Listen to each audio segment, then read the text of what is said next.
हमारी संस्कृति, हमारे संस्कार सदा रहें हमारे साथ। सब्सक्राइब करें तिलक।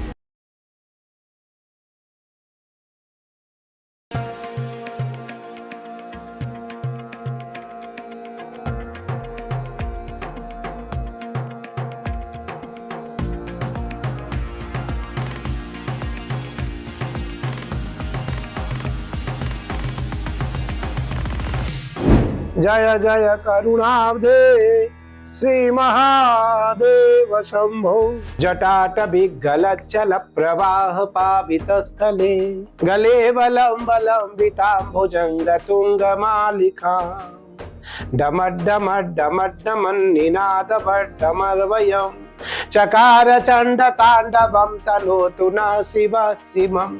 गुरुदेव, आपने कहा कि जो शिव तांडव जिसको पूरा आता है वो साक्षात शंकर ही है। अगर आपके जैसे गुरुओं के श्रीमुख से हम सुन लें तो हमें क्या लाभ होता है जो सुन रहे हैं साक्षात शंकर? कितना सुंदर शब्द कहा आपने। श्रवण करने का भी लाभ उतना ही है जितना सुनाने का है।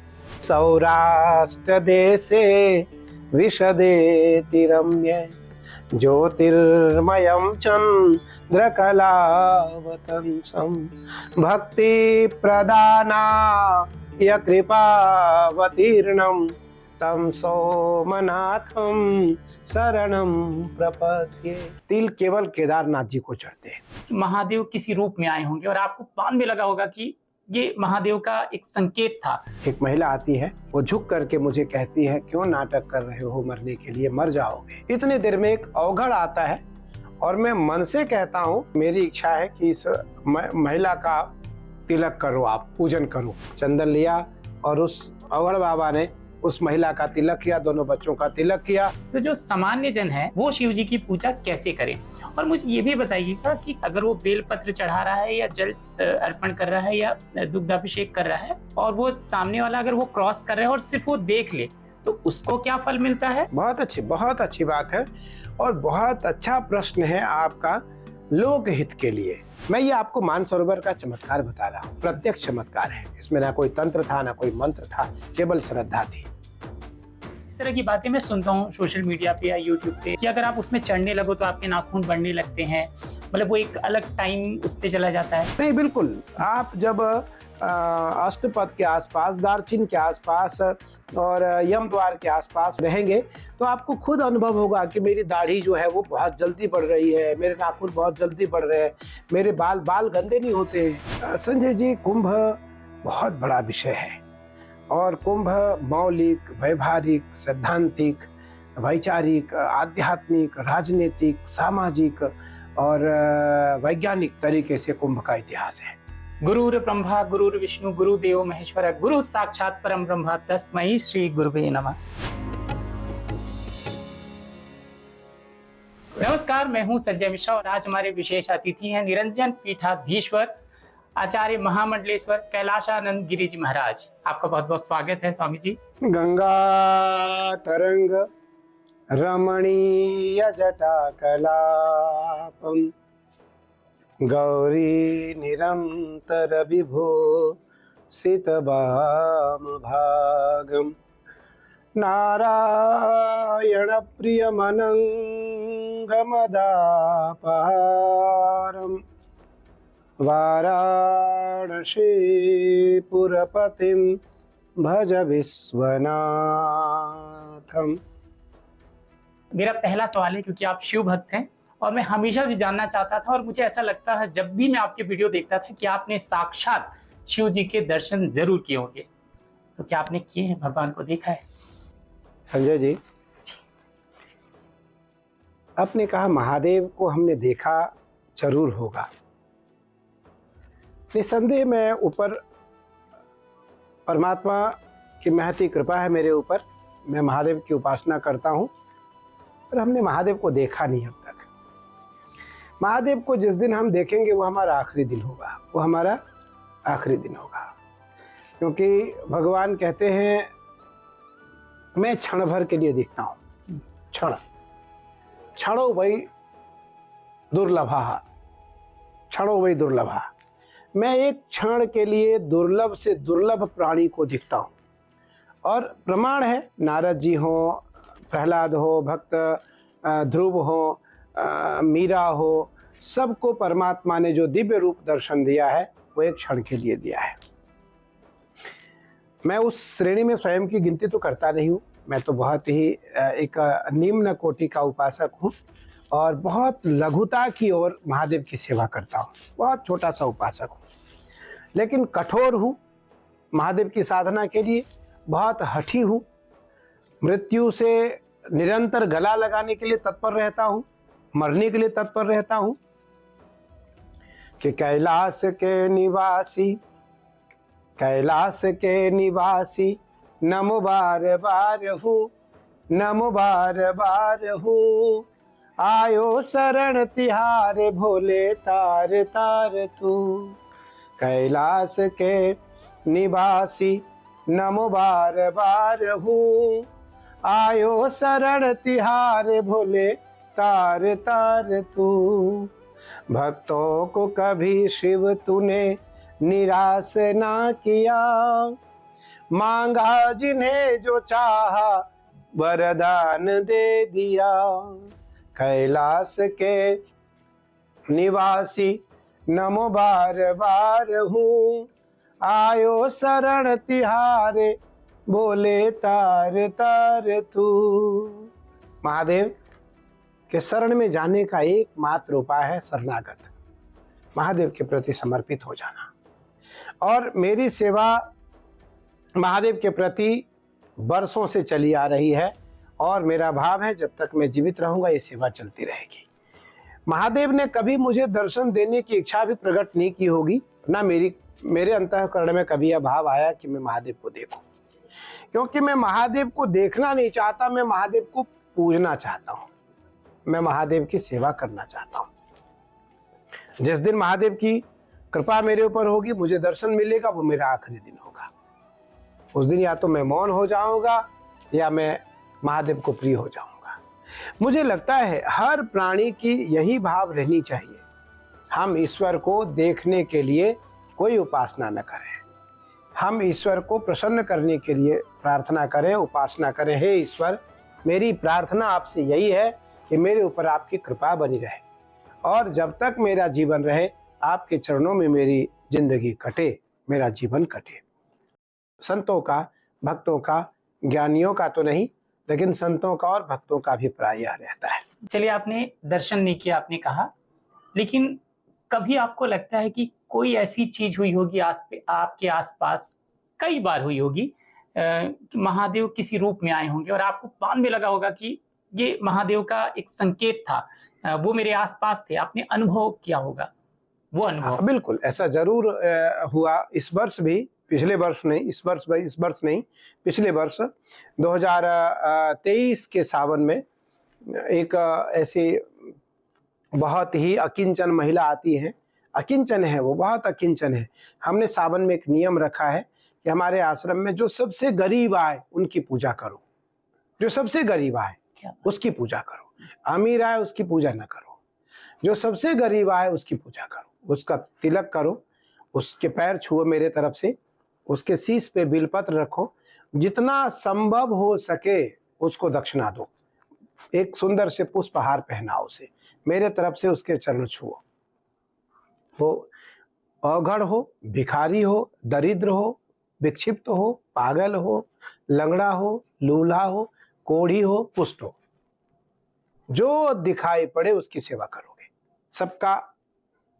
सबको आदेश है। आपको लगता है भगवान इस रूप में आते हैं? ये जो नाम इसी रूप में आते हैं भगवान, हर पल इसी रूप में आते हैं। जब भी भक्तों से भगवान मिले इसी रूप में मिले। एक महिला आती है, एक हमारे महादेव के पास ऐसी रेलिंग है मार्बल की, उस रेलिंग को ऐसे पकड़े, वो झुक करके मुझे कहती है, क्यों नाटक कर रहे हो मरने के लिए, मर जाओगे, उठो, पानी पी लो, खा लो कुछ।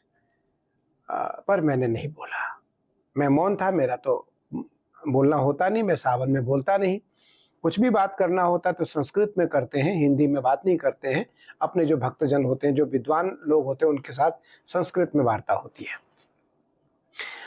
उनके साथ छोटे छोटे दो बच्चे हैं, बिल्कुल फटे कपड़े पहने हैं, मुझे लगता है सालों से नहीं नहाए होंगे तीनों। इतने देर में एक अवघड़ आता है और मैं मन से कहता हूँ कि मेरी इच्छा है कि इस महिला का तिलक करो, आप पूजन करो, लेकिन मैं बोल नहीं पा रहा हूँ। और वो अवघड़ भी हमारे बिल्कुल रेलिंग के पास आकर के हमारी मार्बल की रेलिंग पकड़ करके मुझे कहता है कि मैं इसका तिलक नहीं करूँगा। मैं तो मन से बोल रहा हूँ और वो वाणी से बोल रहे हैं। तो मैंने कहा कि मेरा आग्रह है, मैंने ऐसा हाथ जोड़ा। मेरा लगभग 50 लोग तो आसपास पूजन के संबंधित सहयोगी हैं वहाँ, और 50 ही भक्तजन बैठे थे, 100 के करीब लोग बैठे थे। किसी का ध्यान मेरे तरफ नहीं है। कोई भजन में मस्त है, कोई श्रृंगार में मस्त है, कोई जल लाने में मस्त है, कोई महादेव की सेवा में मस्त है। मेरे तरफ किसी का ध्यान नहीं है। मैं फिर आग्रह करता हूँ अंदर से कि मेरा आग्रह है, आप इसका तिलक कर दो। उन्होंने, कृष्णा नाम का विद्यार्थी है, कृष्णा जोशी, अल्मोड़ा का रहने वाला है, और उसको उन्होंने कहा कि तिलक लाओ, चंदन लाओ कटोरी में। चंदन लिया और उस अवघड़ बाबा ने उस महिला का तिलक किया, दोनों बच्चों का तिलक किया, तीनों को कुछ थोड़े थोड़े दक्षिणा दिया, माला पहनाया, और हमने तीनों को एक एक सेब प्रसाद में दिया। सावन का लगभग 20 दिन बीत चुका था। मैं बहुत जीर्ण हो गया था, बहुत दुबला हो गया था, बहुत कमज़ोर हो गया था। मुझे 2-2, 4-4, 5-5 लोग पकड़ के उठाते थे, गंगा जी ले जाते थे, गंगा जी से स्नान करवा के मुझे लाते थे। मैं तो टॉयलेट बाथरूम जा नहीं सकता था खुद। 20 दिन बाद रात्रि को पता चला कि वो सब देव रूप में थे। क्या बात। सब देव रूप में थे। मेरा कहने का तात्पर्य, ईश्वर तुलसी यह संसार में सबसे मिलिए धाय, कि तुलसी यह संसार में सबसे मिलिए धाय, ना जाने किस रूप में नारायण मिल जाए। तुलसी यह संसार में भांति भांति के लोग, नर नारायण दो फिरत है, जान सकत को। तो इसलिए सबसे प्रेम करो, सबसे स्नेह करो। निसंदेह महादेव की इसी प्रेरणा के कारण, इसी कृपा के कारण हमारी कठोर से कठोर साधना सावन की हो या नवरात्र की हो, वो पूर्ण हो पाती है, निर्विघ्न पूरा हो पाता है। और निर्विघ्न 34 वर्ष हो गए पूरा होते हुए, 35वां वर्ष है इस वर्ष। क्या बात है। इसी बात पे, क्योंकि आप शिव जी के तो परम भक्त हैं, वो डमट डमट जो आप उनका शोध सुनाते हैं वो जरूर सुनाइए। वो शिव तांडव है। आपने बहुत अच्छी बात कही, शिव तांडव है, और उसके 3 स्वर हैं। 3 स्वर हैं उसके। एक तो उसका उच्च स्वर है जो नाभि से है, जो उसका मुख्य स्वर है, मूल स्वर है, और एक कंठ से है, और एक तालु और दंत से है। 3 स्वर है।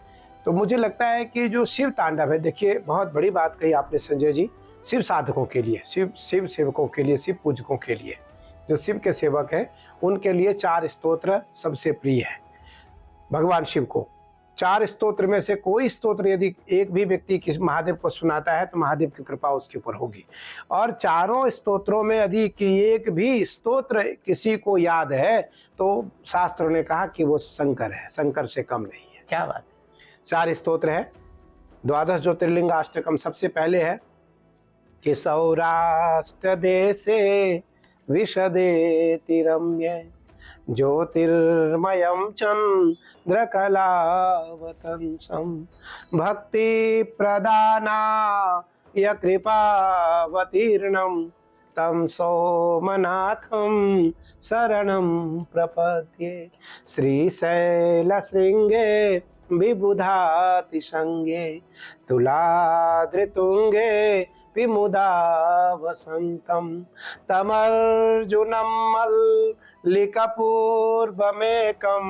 नमामि संसारसमुद्रसेतुम्, अवन्तिकायां विहितावतारं, मुक्तिप्रदानाय च सज्जनानाम्, अकालमृत्यो परिरक्षणार्थं, वन्दे महाकाल महासुरेशम।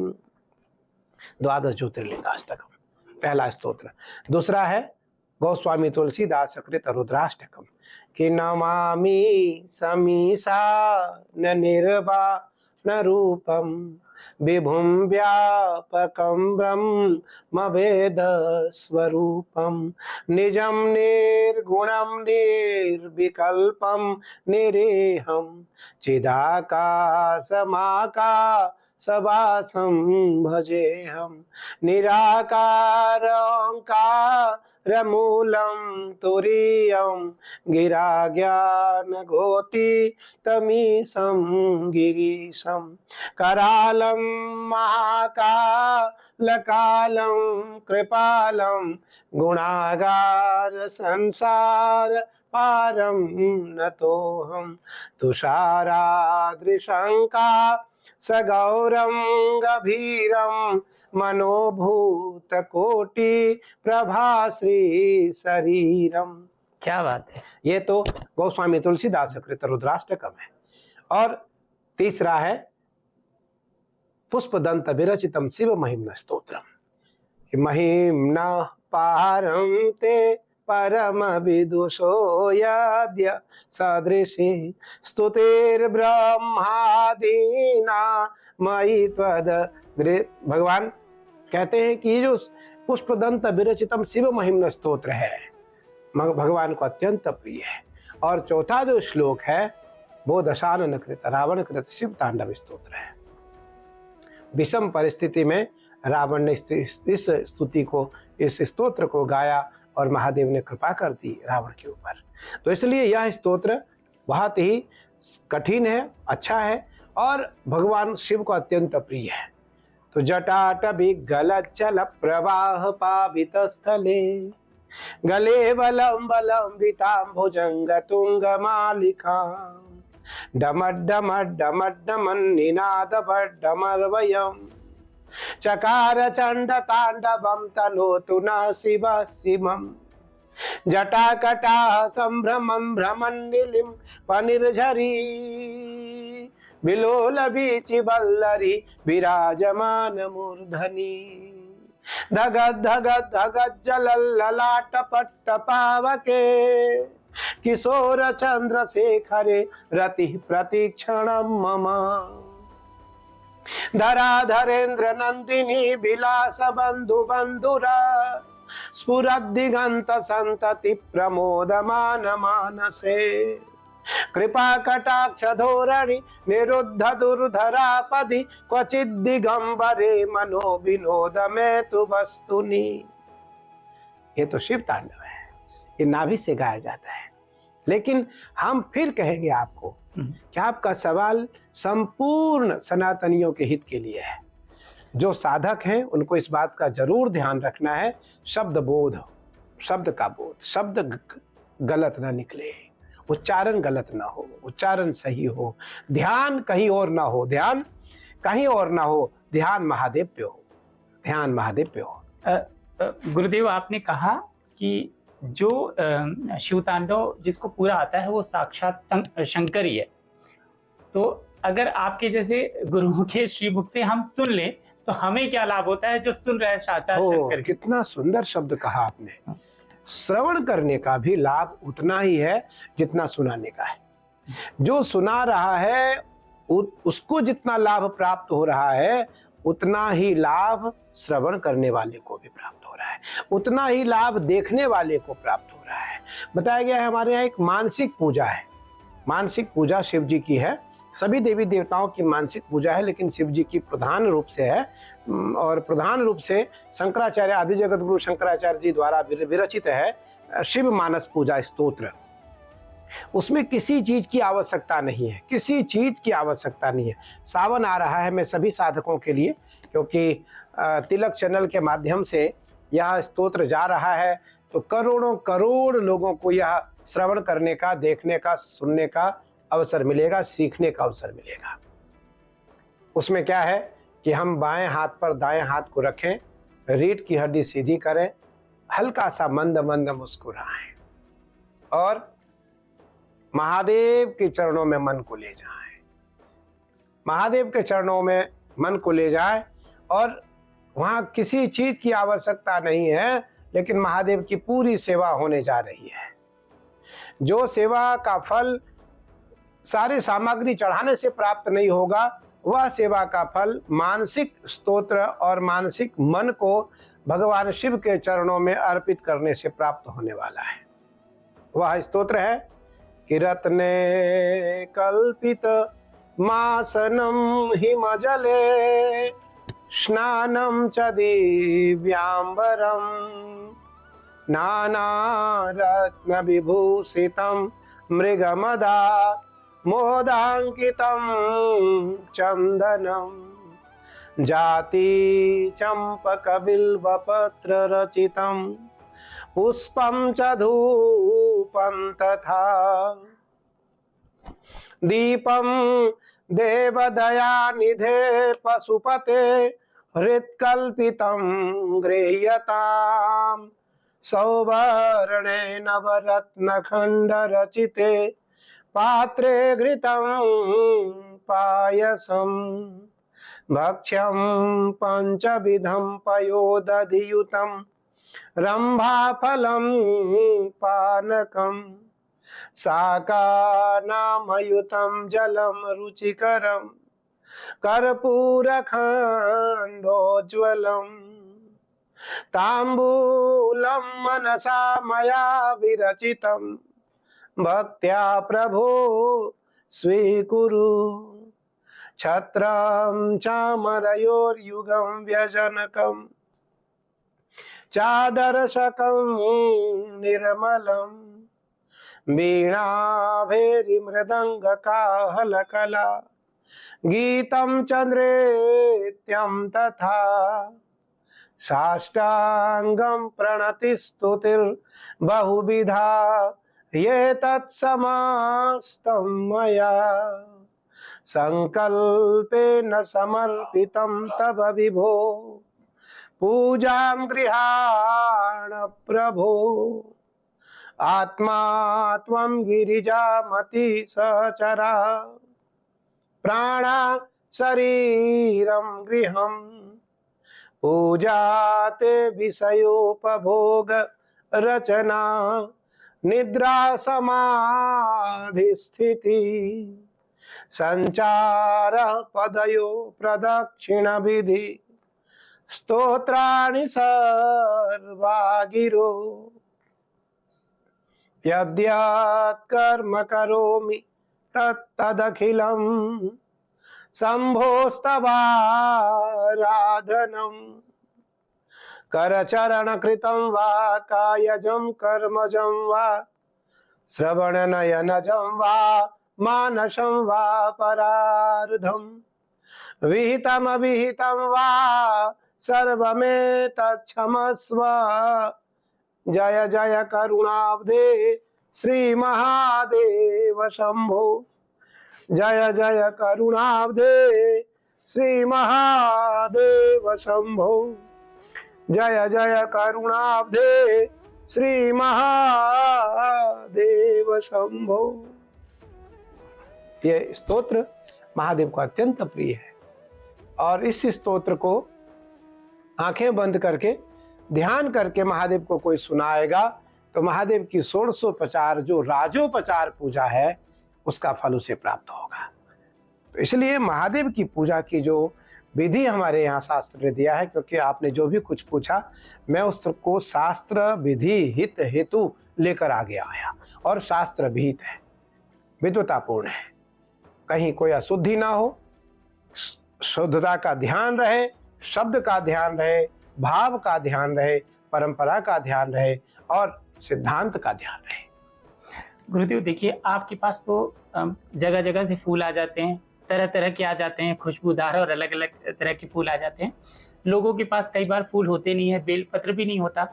तो जो सामान्य जन है और बड़ी जल्दबाजी में होते हैं, बड़े शहरों के लोग, कामकाजी लोग, वो शिव जी की पूजा कैसे करें? और मुझे ये भी बताइएगा कि क्या कोई और भी पूजा कर रहा है, अगर वो बेलपत्र चढ़ा रहा है या जल अर्पण कर रहा है या दुग्धाभिषेक कर रहा है और वो सामने वाला अगर वो क्रॉस कर रहा है और सिर्फ वो देख ले तो उसको क्या फल मिलता है और वो कैसे सामान्य रूप से पूजा करें? बहुत अच्छी बात है और बहुत अच्छा प्रश्न है आपका लोकहित के लिए। अगर किसी के पास सामग्री नहीं है, समय नहीं है, ज्ञान नहीं है या परिस्थिति ऐसी नहीं है, मंदिर वहाँ नहीं है, कैसे पूजन करे वो। तो मैं जो स्तोत्र अभी बोला मानसिक पूजा, वो घर में बैठे पूजा कर ले तो उसकी उत्तम पूजा मानी जाएगी, उत्तम पूजा मानी जाएगी। एक दूसरा, जो बिलपत्र की बात आपने कही कि अगर कोई महादेव को जल चढ़ा रहा है और वो नहीं चढ़ा पा रहा है, केवल देख ले, तो वो देखने से भी अगर मन में उसका यह भाव आ जाए, महादेव ये जल मैं आपको अर्पित कर रहा हूँ, मैं चढ़ा रहा हूँ, तो उसको वही फल प्राप्त होगा जो उसको प्राप्त हो रहा है। काशी महात्म्य में बिलपत्र का आया है कि काशी वास निवासी च काल भैरव पूजनम कोटि कन्या महादानम एक बिल्वम शिवार्पणम। प्रतिष्ठित शिवलिंग को एक बिलपत्र चढ़ाने का फल करोड़ कन्यादान फल का लाभ है। करोड़ कन्यादान का फल का लाभ है। कोटि कन्या फलम लभेत। और दर्शनम बिल्वपत्रस्य, जो चढ़ा रहा है उसको तो 1 करोड़ कन्यादान का फल प्राप्त हुआ, और जो देख रहा है कि दर्शनम बिल्वपत्रस्य स्पर्शनम पापनाशनम अघोर पाप संहारम एक बिल्वम शिवार्पणम। आप चढ़ा रहे हैं और मैं केवल देख रहा हूं, तो मुझे मेरे करोड़ों जन्म के पापों का विनाश होता जा रहा है और मुझे अन्यान्य फल की प्राप्ति हो रही है केवल दर्शन करने मात्र से। अब आया छूने का कि त्रिदलम त्रिगुणाकारम त्रिनेत्रम च त्रयायुधम त्रिजन्म पाप संहारम एक बिल्वम शिवार्पणम। अगर कोई चढ़ा रहा है और मैं उसको स्पर्श भी कर दिया या अचानक मुझसे वो छू गया, तो अघोर से अघोर पाप मेरे दूर हो जाएंगे और मैं महादेव के सामने पुण्यात्मा हो जाऊंगा। जिसके पास पुष्प फल अन्य चीज उपलब्ध नहीं है, उसके लिए महादेव ने कहा है 1 लोटा जल, जे गंगा जल आनी चढ़ाएं। 1 लोटा जल मुझे अगर कोई चढ़ा देता है, 1 बिलपत्र चढ़ा देता है या बिलपत्र की कल्पना कर लेता है। वैसे बिलपत्र का तो प्रमाण है कि बिलपत्र सूखा हो, टूटा हो, चूरन हो, वो भी महादेव को अत्यंत प्रिय है। हाँ, तो कई लोग मतलब अभी जब सामान आता है तो कहते हैं कि 3 पत्ते ही होने चाहिए, अगर उसका 1 पत्ता टूटा है, खंडित है, तो वो नहीं चढ़ सकता। ये भी मान्यता है कि बेलपत्र में जय श्री राम लिखना है, या एक तो ये है, फिर कितने तिल चढ़ाएं, अक्षत के कितने दाने चढ़ाएं, इसकी भी बड़ी बात है। और दूसरी बात है, जब जल चढ़ा रहे हो या अर्पण कर रहे हो ये पूजा, तो उसकी दिशा क्या हो। कई लोग नंदी पीछे हैं, क्योंकि बहुत सारे लोग पूजा कर रहे होते हैं, तो वो नंदी उनके पीछे पड़ जाते हैं और वो वहां से जल चढ़ाते हैं। तो क्या दिशा होनी चाहिए कि जल चढ़ाते हुए हम नंदी को भी देखें, या क्या वो आप देखिए, महादेव का जो पूजन विधान है वो तो ऐसा है कि महादेव को जो तिल की बात है, तिल सभी महादेव को नहीं चढ़ते हैं। तिल केवल केदारनाथ जी को चढ़ते हैं। तिल केवल केदारनाथ जी को है। जो अभिषेक है वो तो गन्ने का रस है, बेल का शरबत, बेल का रस है, गन्ने का रस है, इक्षु रस है और सर्वौषधि रस है। सारे महादेव को जो फ्रूट फलों के जूस हैं, नारियल तेल है, सुगंधित तेल है, अमृतोदक है, स्वर्णोदक है और केसर चंदनोदक है, गंधोदक है, गुलाब जल है, गैया की दूध है, घी है, दही दधी पर्क है। तो ये सब महादेव को अत्यंत प्रिय है, कामना युक्त, अलग अलग कामनाओं को लेकर के, अलग अलग कामनाओं को लेकर के। महादेव का जो अभिषेक और पूजन का विधान है कि नंदी किधर होने चाहिए, नंदी के पीछे हम न रहें या हमारे पीछे नंदी न रहे, हमारी पीठ नंदी के पीछे ना आए। बिल्कुल इसका हमें ध्यान तो रखना ही चाहिए कि भगवान हमारे पीठ के पीछे ना आए, पीठ के पीछे ना आए। एक तो ये बात है। दूसरी बात, भाव में भक्ति में ये भी आती है कि कहाँ भगवान नहीं है, कहाँ भगवान नहीं है। अगर ऐसा समय है, मंदिर छोटा है और बहुत सारे भक्तजन हैं, तो भगवान वहाँ सर्वत्र है, भगवान सर्वत्र है और भगवान नंदी के सन्मुख रहते हैं। क्योंकि अर्घा जो है उसको हम लांघते नहीं कभी, भगवान महादेव की पूरी परिक्रमा होती नहीं है, आधी परिक्रमा होती है। तो इस कारण जो है अर्घा के जो जगह है महादेव वही होते हैं, नंदी वही होते हैं जहाँ अर्घा होते, क्योंकि महादेव के सन्मुख नंदी होते हैं। और उस समय पर भगवान शिव को बिलपत्र, गंगा जल या गंगा जल की कल्पना करके जल या गंगा जल हो तो बहुत सुंदर, नहीं तो एक बूंद गंगा जल मिला करके भी यदि जल अर्पित करते हैं तो गंगा जल का ही लाभ है। और गंगा जल, चंदन, जो भी चंदन आपके पास उपलब्ध है, चंदन, चावल और बिलपत्र महादेव को अर्पित किया जाए। और अगर कोई मंत्र नहीं याद है तो ओम नमः शिवाय से बड़ा कोई मंत्र नहीं है। बेलपत्र अगर खंडित है तो उसका कोई... खंडित, देखिए जहाँ उपलब्ध है बेलपत्र, जहाँ उपलब्धता है, बहुत सारे बेलपत्रों की जहाँ उपलब्धता है वहाँ तो हम इसका चयन कर लें। अब जैसे हम लोग हैं तो हमारे पास जंगल है तो हम खूब बिलपत्र मंगा लेते हैं, 1000 के आसपास, 1500 के आसपास महादेव को बिलपत्र चढ़ाते हैं डेली। राम नाम अंकित बिलपत्र महादेव को अत्यंत प्रिय है। हाँ। राम नाम, मलयागरी चंदन से राम नाम लिख करके यदि महादेव को हम बिलपत्र अर्पित करते हैं तो बहुत प्रिय है महादेव को। ओम लिख करके भी अर्पित करते हैं तो बहुत प्रिय है। हम लोग तो कभी कभी मदार के सफेद जो मंदार हैं, सफेद मंदार हैं, तो उस मंदार के पत्र पे शिव तांडव लिख करके महादेव को अर्पित करते हैं चंदन से। सावन में कभी कभी ऐसा भी समय आता है। और क्योंकि हमारी तो जो पूजा है वो तो राजोपचार है और वो बृहद पूजा है, वो तो 15-20 घंटे की पूजा है, 20 घंटे की पूजा है। और उस पूजा में यजमान मैं ही हूँ, मेरे यजमान कोई बनता नहीं, मैं ही यजमान हूँ। तो उस कारण जो है हम घड़ी रखते नहीं, मंदिर में घड़ी रखते नहीं, बैठने का समय निश्चित है, उसमें हम घड़ी देख के जाते हैं। उठने के समय घड़ी की आवश्यकता नहीं है क्योंकि महादेव की इच्छा से उठते हैं। महादेव की इच्छा कभी 20 घंटे में पूरी हो जाता है, कभी पूजन 21 घंटे में होता है, कभी 19 घंटे में हो जाता है, कभी 18 घंटे में हो जाता है। तो पूजन का ध्यान ये रहना चाहिए कि पूजन में हम घटिका का दर्शन न करें, घड़ी को न देखें, महादेव के ऊपर छोड़ दें। तो उस परिस्थिति में जहां बिलपत्र नहीं है वहां बिलपत्र का चूरन, बिलपत्र का आधा, खंडित और अखंडित दोनों बिलपत्र महादेव को प्रिय है, शास्त्र विहित है।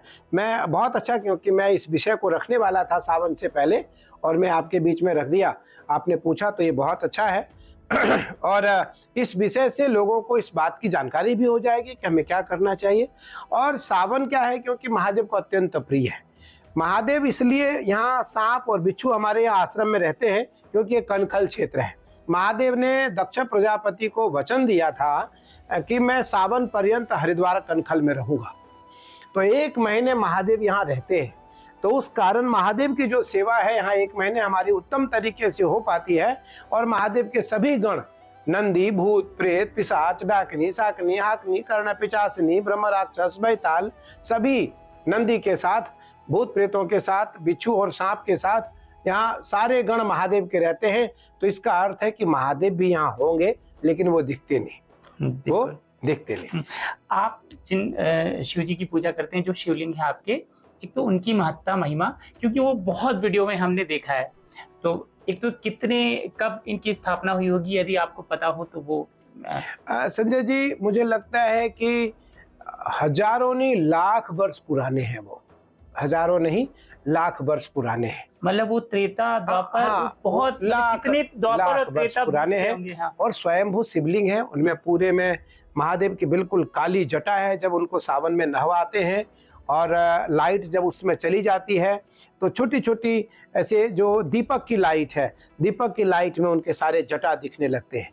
तो पूरे में जटा है, चंदन बनी हुई है, उनके साथ नंदी है। उस शिवलिंग का महत्व है, उनमें कभी राम लिख करके अपने आप आ जाते हैं, कभी नंदी निकल आते हैं। ओम तो हर दिन महादेव पे बनना ही है, सावन में हर दिन ओम बनना है।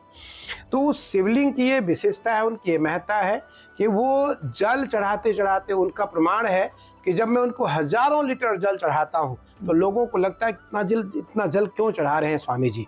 लेकिन जल चढ़ाने के बाद मेरी इच्छा को तृप्ति तब होती है जब वो ठंडे हो जाते हैं। हाँ। एक समय ऐसा आता है जब वो शीतल हो जाते हैं। हाँ। मैं जब हाथ लगाता हूँ तो मुझे लगता है अब इनको जल की आवश्यकता नहीं है, अब ये शीतल हो गए, ठंडे हो गए। और कभी कभी ऐसा होता है कि जो पुष्प हार हम महादेव को चढ़ाते हैं वो हार आग जैसा गर्म होता है। सुबह जब हम दूसरे दिन हार को हटाते हैं, श्रृंगार हटाते हैं, तो अग्नि जैसी गर्माहट होती है, उसमें अग्नि जैसा गर्म होता है वो। तो इस शिवलिंग की ये विशेषता है कि इनके पीछे नाग, बिच्छू, इनकी बहुत सारी चमत्कार इनके साथ रहता है। और इनके अभिषेक में आज तक जो भी बैठा उसका कल्याण हुआ, हमने देखा है, लगभग 20 वर्षों से मैं इनकी सेवा कर रहा हूँ यहाँ, 20 वर्षों से, और 20 वर्षों से मैं इनकी सेवा में हूँ। इनकी सेवा में कभी विघ्न नहीं आया, कभी विघ्न नहीं आया। हर वर्ष मुझे लोग ये कहते हैं कि अब स्वामी जी नहीं बचेंगे, अब स्वामी जी कल नहीं पूजन कर पाएंगे, अब स्वामी जी नहीं बैठ पाएंगे, अब स्वामी जी का पैर नहीं मुड़ेगा, अब स्वामी जी जीवन में कभी ठीक नहीं होंगे, लेकिन कभी ऐसा नहीं हुआ। प्रभु, आपकी सबसे लंबी साधना कितने घंटे की रही है? इस बार 22 घंटे की रही है, 22 घंटे की रही है। और मुझे लगता है मुझे रिकॉर्ड तो तोड़ना नहीं, क्योंकि किसी ने रिकॉर्ड बनाया ही नहीं है, रिकॉर्ड बनाया ही नहीं 22 घंटे की।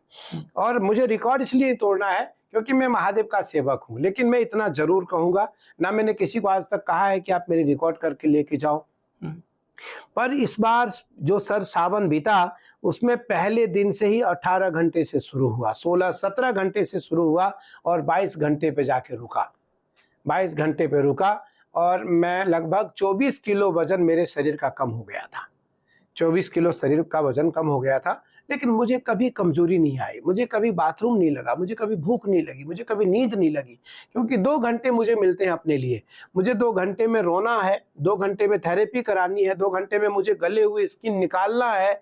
मेरा एक शिष्य निशांत, गाजियाबाद का रहने वाला निशांत चतुर्वेदी, बड़ा कारोबार है उसका, उनका जो उनके माता पिता है वो मेरी सेवा में रहता है लगभग 12 वर्षों से, और मेरे गले हुए स्किन को निकालता है वो पूरे सावन।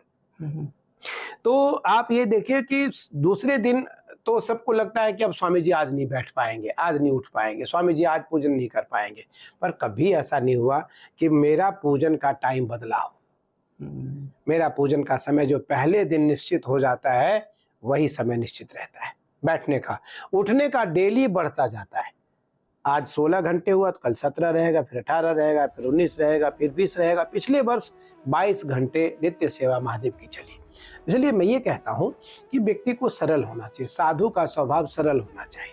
सरलता बस अगर भगवान की वो सेवा करता है तो सेवा में कभी त्रुटि नहीं आएगी, सेवा में कभी अहंकार नहीं आएगा, सेवा में कभी दंभ नहीं आएगा, और सेवा में कभी विघ्न नहीं आएगा। अब मुझे ले चलिए कैलाश मानसरोवर, क्योंकि आप तो खूब जाते हैं और हम जाएंगे आपके अनुभव के आधार पे। अब मेरा बहुत भाव रहता है, क्योंकि 2017 तक कैलाश की यात्रा हुई और 2006 से लेकर 2017 तक मैं लगातार कैलाश गया। और मैं सही कहा आपने, मैं भारत का पहला सन्यासी हूँ कि मैं 14 बार कैलाश की पैदल परिक्रमा किया, 14 बार कैलाश की पैदल परिक्रमा किया।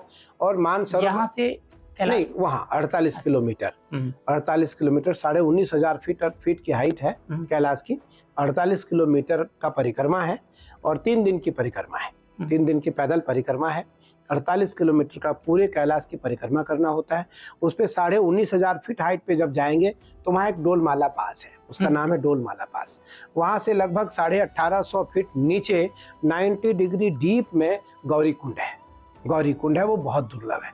मुझे लगता है भारत के हम पहले या दूसरे साधु गए होंगे उस गौरी कुंड में 14 बार, और मैं 14 बार जा करके वहाँ पूजन करके आया। वहाँ स्नान तो नहीं कर सकते हैं क्योंकि वो तो माइनस डिग्री लगभग 15, 18, 20, 22, 25 रहता है, लेकिन मैं प्रति वर्ष वहाँ गया और मैं 1 घंटे 30 मिनट प्रति वर्ष मानसरोवर झील में बैठ करके गायत्री जप किया प्रति वर्ष। मेरा कहने का तात्पर्य कि कैलाश मानसरोवर भगवान शिव का निवास स्थान है।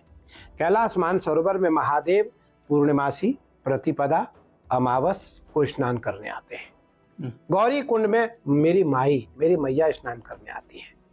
लेकिन 2017 के बाद यात्रा बाधित हो गया। 2017 से यात्रा नहीं हुई है। 2017 से हम लोग कैलाश की यात्रा नहीं कर पाए, चाइना के कारण। चाइना गवर्नमेंट और भारत के अब अच्छे रिश्ते न होने के कारण हमारी यात्रा अच्छे से नहीं हो पा रही है। इस बार ऐसा संभव था कि जून में खुल जाएगा, क्योंकि मैं जून में जाता था प्रतिवर्ष। जून का वहाँ सबसे अच्छा मौसम रहता है, बारिश नहीं होती है और थोड़ा सूखा रहता है, लेकिन हम अच्छे से यात्रा कर पाते थे और यात्रा हो पाता था। 2017 से यात्रा नहीं हो पा रही है। तो इस बार मेरा मन है कि मैं जुलाई में आदि कैलाश जाऊंगा 5-7 दिन के लिए। और हम चाहेंगे कि आप आदि कैलाश, ओम पर्वत है हमारे पिथौरागढ़ से आगे, एक गुंजी जगह है, तो वहाँ जहाँ भी हमारे प्रधानमंत्री नरेंद्र मोदी जी गए थे पिछले 4-5 महीने पहले, आदि कैलाश है वो, वहाँ भी गौरी कुंड है, आदि कैलाश है, तो वहाँ अभी हम जाएंगे। और हमारे उत्तराखंड में है वो, हम वहाँ 5-7 दिन रहेंगे अभी, और 5-7 दिन रह करके हम वहाँ महादेव का चिंतन करके वापस आएंगे और फिर हम यहाँ सावन शुरू करेंगे। भगवान, जब कैलाश मानसरोवर में आप जाते हैं, परिक्रमा करते हैं, तो अलग अनुभव होते होंगे। वो अनुभव बड़े दिव्य भव्य होंगे। कुछ आप शेयर कर पाएंगे हमारे साथ, कुछ नहीं कर पाएंगे। तो जो जैसे आपने शिव जी को आपने कहा मैंने देखा नहीं है, लेकिन फिर आपने अपने अनुभव बताए, तो वहाँ पे और आप झील में जब गायत्री मंत्र का जाप करते हैं तो अलग अलग टाइम पे अलग अलग फीलिंग होती होगी कि सुबह, शाम, दोपहर, रात, और ये परिक्रमा के टाइम की भी फीलिंग अलग अलग होती होगी। यदि आप वो बखान कर पाए कि क्या अंदर महसूस होता है, अनुभव क्या रहा है आपका? मैं जब पहली बार, क्योंकि बहुत ही एक सीधा सा इंटरव्यू है बिना लाग लपेट का लोगों को, क्योंकि मैं यहाँ कोई ना श्लोक बोल रहा हूँ ना कोई हम यहाँ शास्त्र का कोई प्रमाण दे रहे हैं, एक महादेव की साधना से संबंधित जो विषय उसको रख रहे हैं। मैं जब पहली बार मानसरोवर यात्रा गया 2006 में, तो मुझे बहुत प्यास लगी और पानी की बहुत परेशानी थी। मानसरोवर का जल इतना ठंडा था कि उसे पिया नहीं जा सकता था। और पानी जो हमारा गाड़ी था ट्रेवल्स वाले का, वो गाड़ी पीछे रह गया और मुझे लगा मेरी मृत्यु हो जाएगी। तो मैं अब क्या करूं, तो मैं एक जगह बैठ गया, तो मुझे ऐसा हल्का सा वॉशरूम सा लगा, तो मेरे बाथरूम से बिल्कुल प्योर ब्लड निकला। प्योर ब्लड मतलब ऐसा लगा प्योर खून की हमें बाथरूम हुई, प्योर खून की। तो मुझे लगा बहुत तकलीफ, पता नहीं कुछ होगा। इतने देर में 1 घंटे के बाद हमारी गाड़ी, रसोई की जो गाड़ी है ट्रेवल्स वाली की, वो आ गई। वो एक सृष्टा करके ट्रेवल्स एजेंसी था, उसके साथ जाते थे हम लोग। तो मैं थोड़ा सा पानी पिया, थोड़ा पानी पीने के बाद फिर मुझे मानसरोवर में जाना था। मैं मानसरोवर में गया। मेरे यहाँ पर एक तकलीफ होती थी, मुझे एसिडिटी की, गैस की मुझे परेशानी रहती थी लगभग 20-30 वर्षों से भूखे रहने के कारण।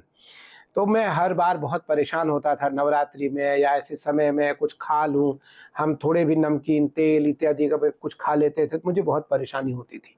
बड़े बड़े डॉक्टरों ने मुझे देखा, लेकिन वो कभी गया नहीं। एक यहाँ गांठ जैसी हो गई थी बिल्कुल इस जगह पर जहाँ मेरी अंगुली है।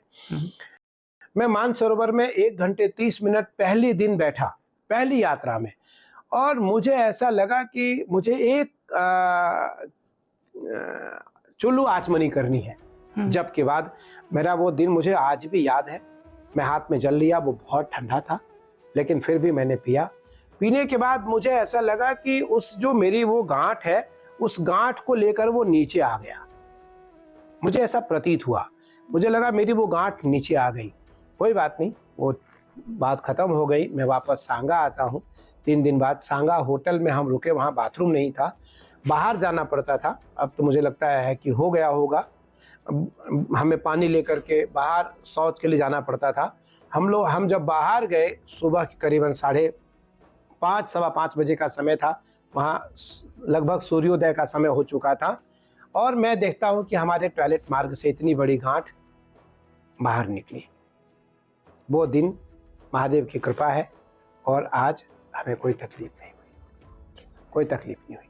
मैं ये आपको मानसरोवर का चमत्कार बता रहा हूँ, प्रत्यक्ष चमत्कार है। इसमें ना कोई तंत्र था, ना कोई मंत्र था, केवल श्रद्धा थी। मेरे साथ बहुत सारे लोग जाते थे, सब यात्रा करते थे। मैं 1 घंटे 30 मिनट के बाद वापस मानसरोवर पर 3 घंटे अभिषेक करता था। फिर मैं वापस परिक्रमा करता था 3 दिन बाद में वापस आता था, फिर मैं हवन करता था। इस तरीके से मेरा अनुष्ठान चलता रहा लगभग 15-16 वर्ष। कभी आपकी इच्छा हुई कि मैं ऊपर जाके देखूं कि वहाँ पे क्या है, मतलब भगवान वहाँ रहते हैं तो क्या रूप होगा, क्या माहौल होगा? और आपको तो थोड़ी आज़ादी थी कि आप परिक्रमा भी लगा रहे थे, गौरी कुंड तक आप जा पाते, बहुत कम लोग जा पाते वहाँ पर। तो कभी आपका मन हुआ कि बिल्कुल मन हुआ, लेकिन वो तो दुर्लभ है। वो तो आज तक एक ही बौद्ध भिक्षु कैलाश पे जा पाए और उनकी वापसी नहीं हुई। तो वहाँ 3 प्रकार की परिक्रमा है। एक तो सामान्य परिक्रमा है, एक इनर परिक्रमा है, और एक नंदी परिक्रमा है। तो जो अष्टपद है, अष्टपद एक जगह है, अष्टपद से दार्चिन एक जगह है जो लास्ट हमारी बाई रोड यात्रा है, वो दार्चिन है। अब तो खैर हम यमद्वार तक गाड़ी हमारी चली जाती है, वहाँ से 12 किलोमीटर यमद्वार है।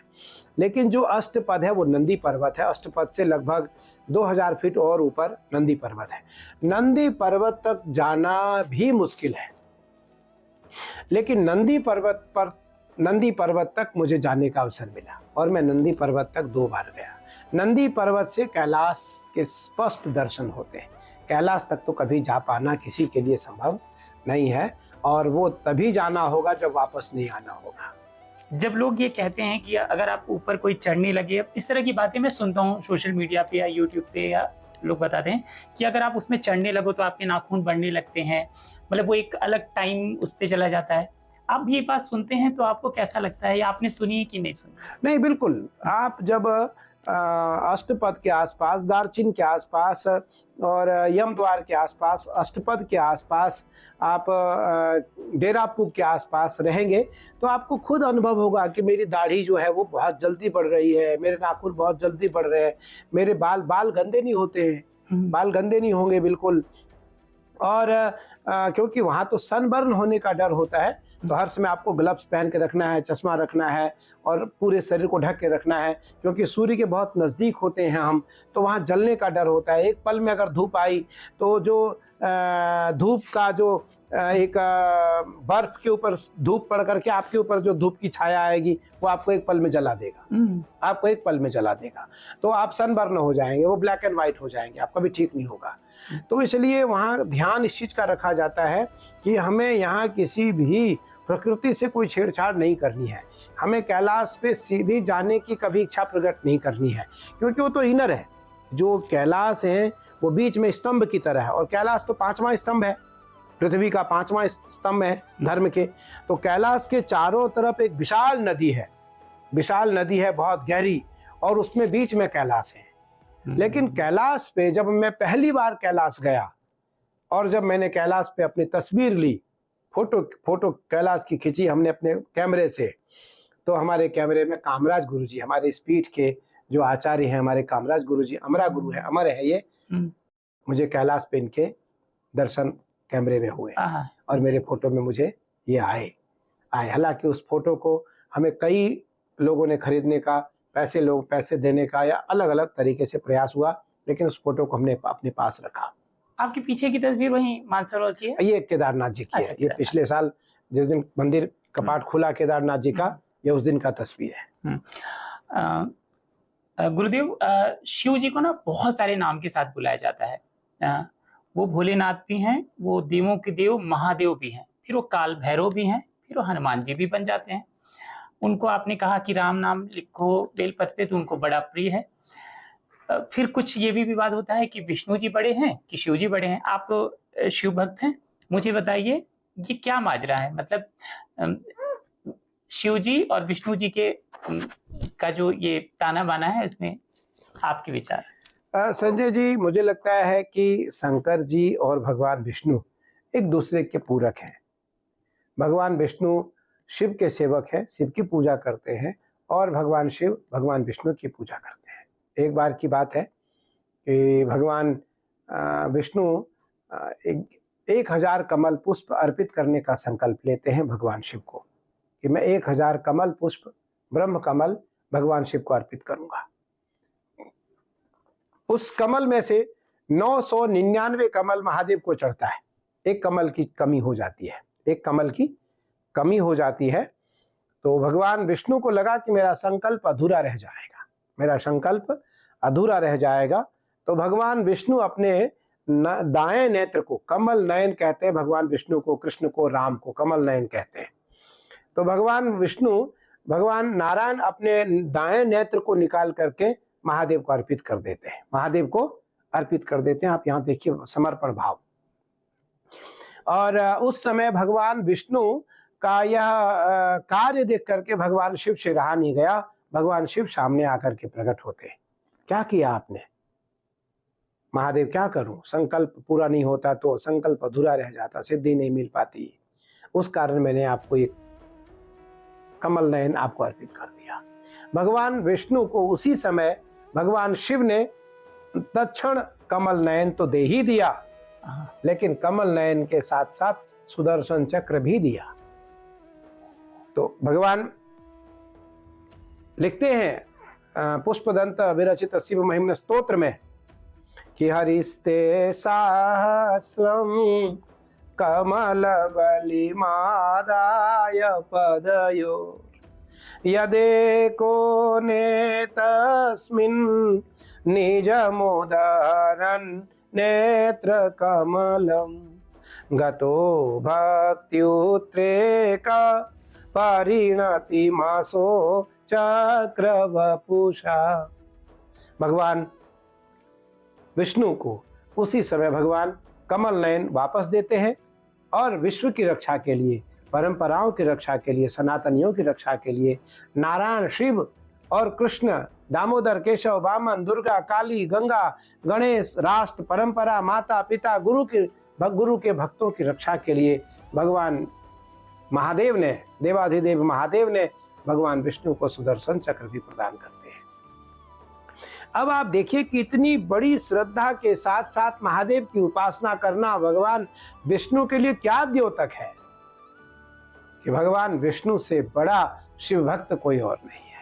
और भगवान शिव के लिए कहा गया है वैष्णवानाम यथा संभव, कि भगवान शिव से बड़ा कोई वैष्णव नहीं है। अर्थात भगवान राम के, कृष्ण के, विष्णु के सेवकों में शिव से बड़ा कोई सेवक नहीं है। तो इसलिए राम और कृष्ण, शिव और विष्णु में कोई अंतर नहीं है, एक दूसरे के पूरक है। इसलिए हम जब जहां भी कहीं शिव मंदिर होता है तो वहां ईशान, अग्नि, नैऋत्य और वायव्य इस कोण में भगवान विष्णु की प्रतिमा होती है, क्योंकि जिस शिव मंदिर में भगवान विष्णु की प्रतिमा नहीं है, महादेव वहां कभी प्रसन्न नहीं रहते। आहा, क्या बात है। महादेव वहां कभी प्रसन्न नहीं रहते। इसलिए महादेव को शालिग्राम का चरणोदक अत्यंत प्रिय है। इसलिए जितने भी उच्च कोटि के साधक हैं वो जब महादेव की सेवा करते हैं, सेवा के बाद महादेव के ऊपर शालिग्राम रख करके और गैया का दूध या गंगाजल चढ़ा करके उस चरणामृत को लेते हैं। तो इसलिए उसको कहा गया है अकाल मृत्यु हरणम सर्वव्याधि विनाशनम हरिहर पादोदकम पित्वा पुनर्जन्म न विद्यते। हरि और हर के चरणामृत रज को पीने के बाद मेरा पुनर्जन्म नहीं होगा। इसलिए भगवान शिव को अत्यंत प्रिय है भगवान विष्णु, और विष्णु को अत्यंत प्रिय है भगवान शिव।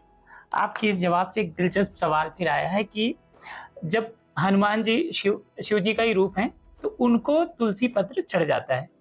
मैं कभी कभी बेलपत्र भी चढ़ा देता हूँ, मैं सोचता हूँ शिव जी हैं, क्या ये गलत है?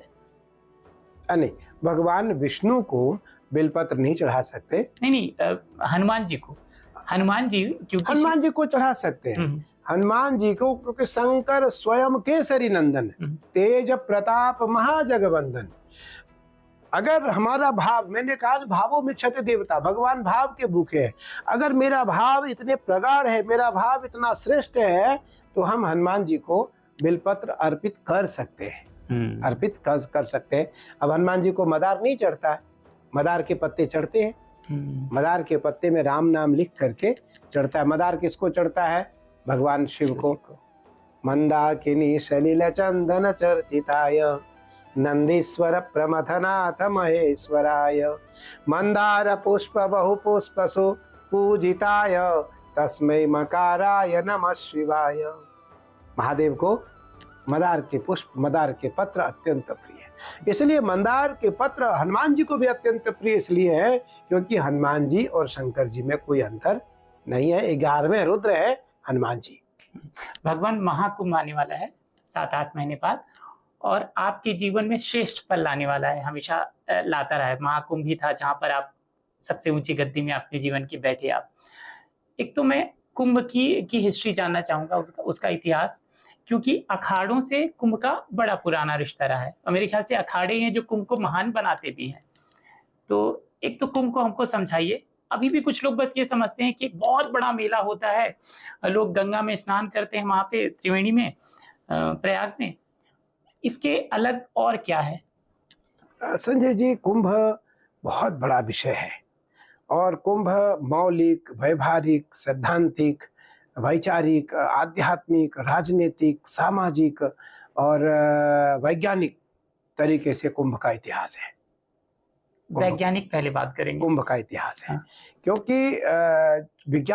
वैज्ञानिक तरीके से कुंभ जब मेष राशि में, मकर राशि में, सिंह राशि में सूर्य का आगमन होता है तो ही कुंभ लगता है। और ये 12 वर्षों में एक बार ही होता है। ऐसा क्यों? महाकुंभ अभी जो प्रयाग में, तीर्थराज प्रयाग में लगने जा रहा है 2025 में, जनवरी से फरवरी महाकुंभ। तो उस समय इन राशियों में सूर्य के और गुरु के प्रवेश के बाद ही कुंभ क्यों लगता, ये बहुत बड़ा विषय है।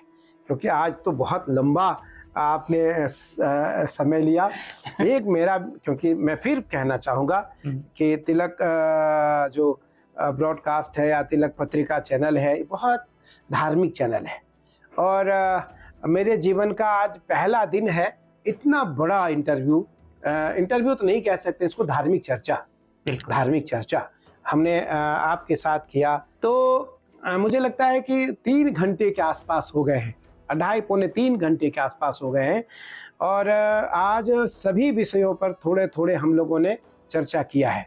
अब मेरा मन है, क्योंकि दोबारा फिर एक बार आप आश्रम में आए, आपकी पूरी टीम आश्रम में आए और कुंभ और देवी उपासना, क्योंकि देवी के उपासना के बिना व्यक्ति के जीवन में कभी कल्याण नहीं आ सकता है, व्यक्ति कभी सिद्धि को नहीं पा सकता है, व्यक्ति कभी आत्म लक्ष्य को प्राप्त नहीं कर सकता है, व्यक्ति कभी अपनी कुंडलिनी को जागृत नहीं कर सकता है। क्योंकि मैं कुंभ के ऊपर छोटे विषय में खत्म कर दूंगा तो मुझे अच्छा नहीं लगेगा, बिल्कुल अच्छा नहीं लगेगा, क्योंकि कुंभ मेरा एक विषय है और कुंभ से जुड़ा हुआ मैं लगभग 30 वर्षों से हूँ। मेरा 30 वर्ष हो गया कुंभ के छोटे पदों से लेकर के आज मैं कुंभ के दुनिया का सबसे बड़े पद पर हूँ। मैं कुंभ में सबसे छोटे पद पे था एक समय, 2003 की बात है। मैं सबसे छोटे पद पे कुंभ में आया और आज मैं दुनिया का सबसे बड़े पद पे हूँ, सबसे बड़े अखाड़े पे। तब मैं सबसे छोटे अखाड़े में था, आज मैं सबसे बड़े अखाड़े में हूँ। बड़े अखाड़े से छोटे अखाड़े में तो हजारों लोग गए बड़े पद पे, लेकिन बड़े अखाड़े में, दुनिया के सबसे बड़े अखाड़े में, सबसे छोटे अखाड़े से इतिहास में पहली बार में आया हूं। तो ये भी ईश्वर की, भगवती की कृपा है, महादेव की कृपा है। और इस सबसे बड़े अखाड़े में आने के बाद आपका ये पहला महाकुंभ होगा? पहला महाकुंभ होगा, क्योंकि पहला जो महाकुंभ था हरिद्वार का वो इसलिए अच्छा नहीं हो पाया क्योंकि कोरोना उस समय बिल्कुल चरम सीमा पे था। प्रधानमंत्री जी, गृह मंत्री जी और देश की जो बड़े लोग हैं, मीडिया के लोग हैं, जो बड़े राजनीतिक हैं, सबका आग्रह था कि महाराज कुंभ ना हो, कुंभ अगर अच्छा हुआ और कुंभ में कोई व्यवधान आए, दुनिया के लोग आ रहे हैं तो बहुत भारी नुकसान देश का होगा। उस कारण हम लोगों ने कुंभ को विराम दिया। सभी महात्माओं ने मिलकर के कुंभ को विराम दिया। प्रधानमंत्री जी, उनने सभी महात्माओं का, उस समय अखाड़ों का धन्यवाद किया कि आपने मेरी बात मानी, क्योंकि अखाड़े तो समाज के हैं, अखाड़े तो परंपराओं के, अखाड़े अलग थोड़े हैं। आज हम सनातनियों के हैं, अगर सनातन बचेगा तो हम बचेंगे, सनातन नहीं बचेगा तो साधु कहाँ बचेगा। सनातन ही संतों की सेवा करता है। तो इसलिए मुझे लगता है कि पहला बड़ा महाकुंभ मेरे आचार्यत्व काल में तीर्थराज प्रयाग का होगा। तो मैं जरूर एक दिन कहूँगा कि आपकी पूरी टीम आए और मैं फिर तिलक के साथ मुझे इस बातचीत को ना यहाँ पे विराम मत दीजिए, थोड़ा सा सिर्फ तैयारियों पे बात कर लेते हैं। फिर आप, अगर मुझे अभी 4 दिन है, मुझे एक महाकुंभ पे आपसे बात करनी थी, क्योंकि शिव जी उस पे, क्योंकि आपका विषय है तो उस पर हमने लंबी बात कर ली।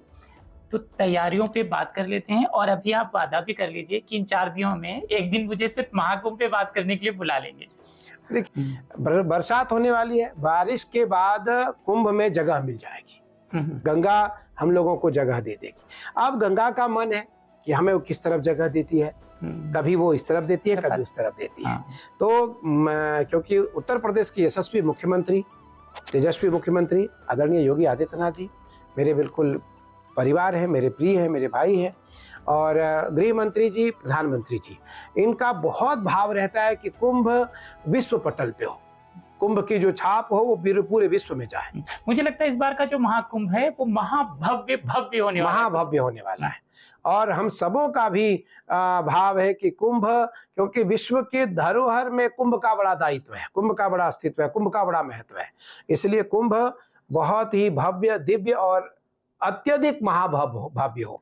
तो उसको लेकर के मुझे लगता है कि अधिकतम सितंबर अक्टूबर से कुंभ की हम लोगों महात्माओं की तैयारियां शुरू हो जाएगी। सरकार की तो तैयारियां लगभग महीनों से नहीं, 6-8 महीनों से, 1 साल से चल रही है उत्तर प्रदेश सरकार की। लेकिन जो साधु संतों की तैयारियां हैं, ये बारिश समाप्त होते ही हम सब कुंभ की जमीन बंटवारा को लेकर के, पहले तो जमीन है, जमीन को लेकर के हम सब लग जाएंगे और हमारी अलग अलग जमीन तैयारियां शुरू हो जाएगी। हमें जमीन सरकार की तरफ से अलॉट हो जाएंगे। सरकार जिसको जो सुविधा दे सकती है देती है, जिसकी चली आ रही है जो परंपरा, वो उस परंपरा के अनुसार उनको सुविधा मिलेगी।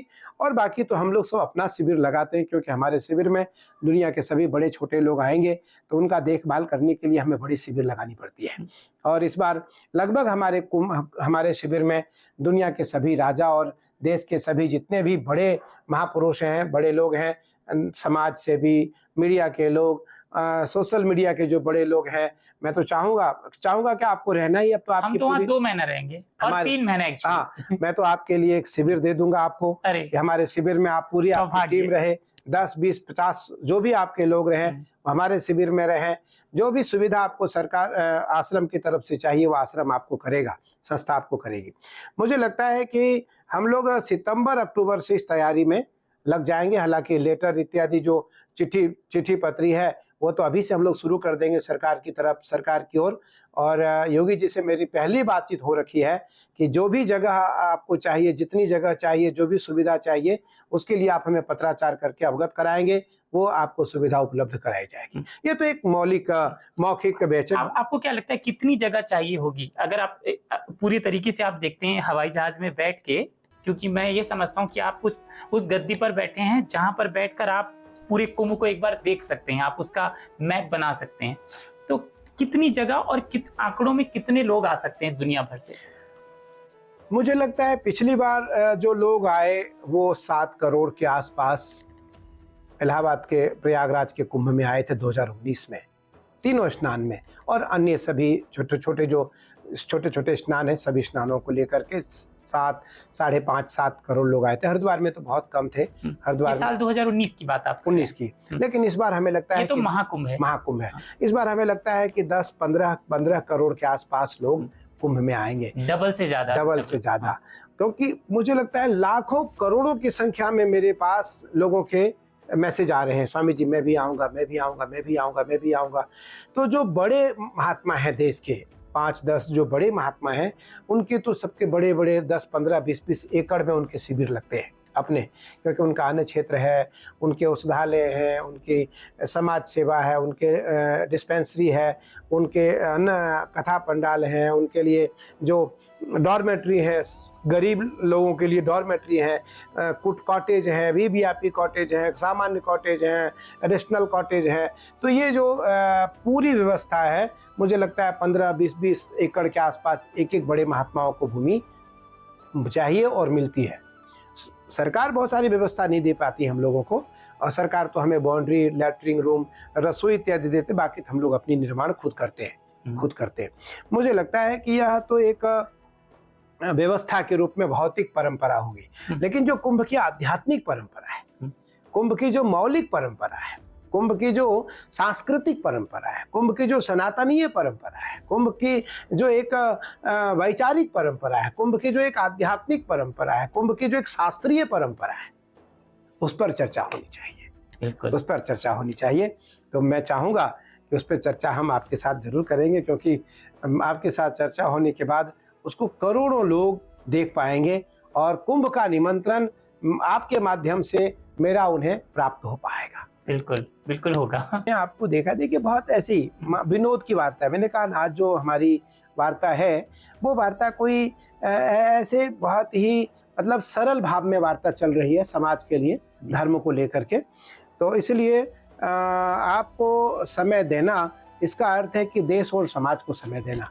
तो इसलिए मैं 4 दिनों में जरूर आपको एक दिन समय दूंगा सायंकाल में, और हम फिर कुछ समय निकाल करके आपके साथ बैठेंगे। जाते आते हमको ये बता दीजिए, कुंभ को लेकर हमें क्या करना चाहिए, किन चीजों को हमें कवर करना चाहिए, आपको क्या लगता है कहाँ पे हमें ज्यादा ध्यान देने की जरूरत है? कुंभ को लेकर के हमें लोगों को जागरूक करना है।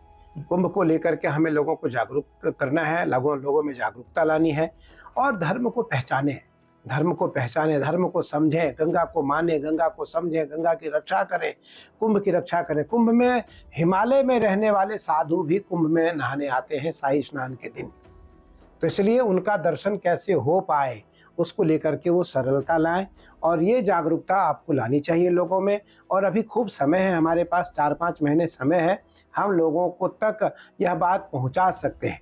तो मुझे लगता है कि तिलक ब्रॉडकास्ट और तिलक पत्रिका के माध्यम से करोड़ों करोड़, मैंने सुना कि 500 मिलियन लोगों ने आपके कुछ ब्रॉडकास्ट देखे हैं, तो ये तो बड़ी बात है। और उसमें कुंभ को लेकर के मुझे लगता है ये बात जानी चाहिए लोगों तक, कुंभ क्या है, कुंभ का महत्व क्या है। तो लोगों को हमें जागरूक करने की आवश्यकता है और उनमें उनके अंदर जागरूकता लानी चाहिए, जिससे कि वो अपने धर्म के बारे में, परंपरा के बारे में, सनातन संस्कृति के बारे में, अपने सनातन परंपराओं के बारे में, हमारी जो मौलिक सिद्धांत हैं, हमारे जो पर्व हैं, महापर्व हैं, इनको वो समझ सकें, जान सकें। बिल्कुल, हमसे बात करने के लिए बहुत बहुत शुक्रिया। थैंक यू संजय जी, बहुत बहुत धन्यवाद आपको और हम आपसे जरूर वार्ता करेंगे। महादेव।